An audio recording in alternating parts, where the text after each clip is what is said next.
Welcome student in my YouTube channel.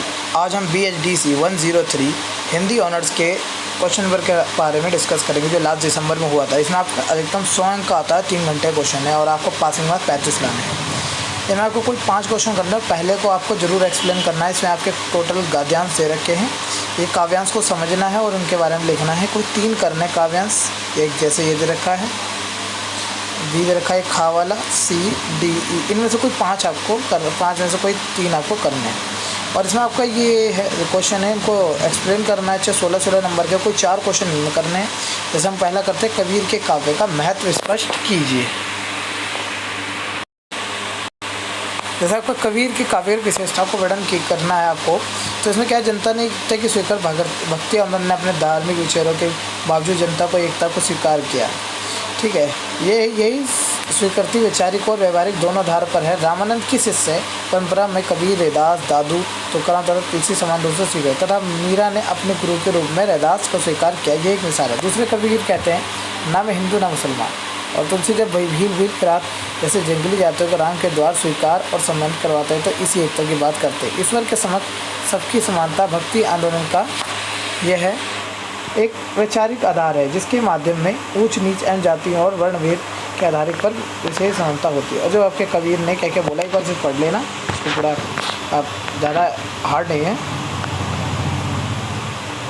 जाति प्रथा के बारे में बताया, शूद्र के बारे में बताया, इसमें पूरा कबीर ने क्या क्या कहा, धर्मनिरपेक्षता 15% के बारे में समझाया। फिर आपका तीसरा क्वेश्चन, जायसी की भक्ति भावना पर विचार करना है हमें। जायसी जो थे वो प्रेम के पीर के कवि कहे जाते हैं। विरह जनित प्रेम में एक विलक्षण तीव्रता और निराली तरफ होती। जायसी ने अपने प्रेम वर्णन में हृदय को कोमल वेदना, विरह की व्याख्या, तीव्रता, मार्मिकता और तन्मयता को अत्यंत प्रभावशाली व्यक्तित्व दी है। परमवत का नागवती विरह खंड विरह वर्णन का दृष्टि से हिंदी साहित्य का आपत्तिक काव्य खंड है। नागवती का विरह वर्णन में 12 मास का एक विशेष स्थान है। प्रत्येक मास की प्राकृतिक दशा के साथ नागवती के हृदय के शोक और हर्ष की जो योजना की गई वह अपने आप में अनुभव है। नागवती के प्रेम की पीड़ा पाठक के मन को सहानुभूति और वेदना से भर देती है। कुछ उदाहरण देखिए, जैसे नागवती में रोती फिरती है, इसे आपका ये पूरा पढ़ लेना। श्रृंगार वर्णन बताया है। फिर उदात चरित्र वर्णन क्या है,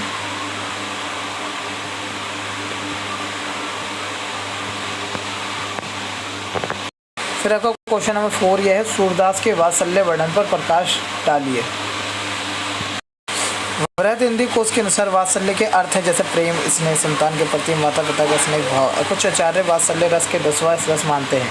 हिंदी साहित्य कोश के अनुसार वात्सल्य शब्द वत्स्य के व्युत्पन्न और पुत्र स्वीकृति के पर्याय है। प्राचीन आचार्य ने वात्सल्य रस न लिखकर वत्सल रस लिखा और वात्सल्य को इसका स्थायी भाव माना है। आचार्य विश्वनाथ ने वात्सल्य का लक्षण देते हुए कहा कि स्फुट चित्कारी, और ये पूरा आपका श्लोक लिखा हुआ है, वैसे एक बार पढ़ लेना। आचार्य भोजनानंद के अनुसार क्या कहा गया, ये देख लेना आप। सूरदास द्वारा वात्सल्य भाव का इतना विस्तार दिया गया कि सूरसागर को दृष्टि में रखते हुए वात्सल्य को रस न मानकर विडंबना से परिचित होता है।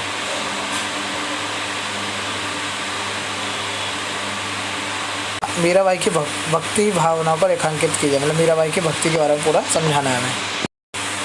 ऐसा कहा जाता है कि जब मीराबाई वो छोटी थी तो उनकी माँ ने हंसी हंसी में श्री कृष्ण को यूं ही उनका दूल्हा बता दी। इस बात को मीराबाई सच मान गई और उस पर असर इतना हुआ कि श्री कृष्ण को अपना कुछ सब कुछ दान कर बैठी। जब मीराबाई बड़ी हुई तो 1516 में राणा सांगा के पुत्र और मेवाड़ के राजकुमार भोजराज के साथ हो। हालांकि विवाह हो जाने के बाद भी मीरा की भक्ति श्री कृष्ण पे कम नहीं हुई। मीरा के ससुराल पक्ष में उनकी कृष्णभक्ति को राजघराने को निवारा और समय समय उन पर अत्याचार किए। मीराबाई की कृष्णभक्ति दिन पर दिन बढ़ती गई। इस कदर भक्ति कृष्ण के ससुराल पक्ष में हमेशा मीरा के आक्रोश की भावना बनी रही। मीरा के प्रति ससुराल पक्ष का क्रोध इतना बढ़ गया कि उन्होंने इसे विष देकर मारने की कोशिश की, लेकिन मीराबाई का श्री कृष्ण कहा था कि कुछ भी नहीं हुआ। मीरा के पिता भोजराज एक संघर्ष में उन्हें 1518 में जख्मी हो गए और सन 1500 में मृत्यु हो गई। कहा जाता है कि पति की मृत्यु के बाद पति के साथ सती होने को कहा गया। उन्होंने ऐसा करने इनकार किया। साथ के समय मीराबाई साधु संतों के साथ भजन कीर्तन करते हुए अपना समय व्यतीत करने लगी। सन 1533 में मीरा को राम वर्दी ने मेटला बुलाया और मीरा के चित्तौड़ त्याग में अगले साल 1534 में गुजरात के अनेक चित्तौड़ का कब्जा कर लिया। बाद में मीराबाई ब्रज की तीर्थ यात्रा पर निकल पड़ी। कहा जाता है कि मीराबाई सन 1540 के दौरान द्वारका चली गई। यहाँ पर भी वह कृष्ण भक्ति कर रहे थे, अपना जीवन त्याग दिया। ये क्वेश्चन पेपर का डिस्कशन नहीं खत्म होता, बाकी और जानकारी के लिए हमारे चैनल को सब्सक्राइब और दोस्तों के साथ शेयर करना ना भूलें।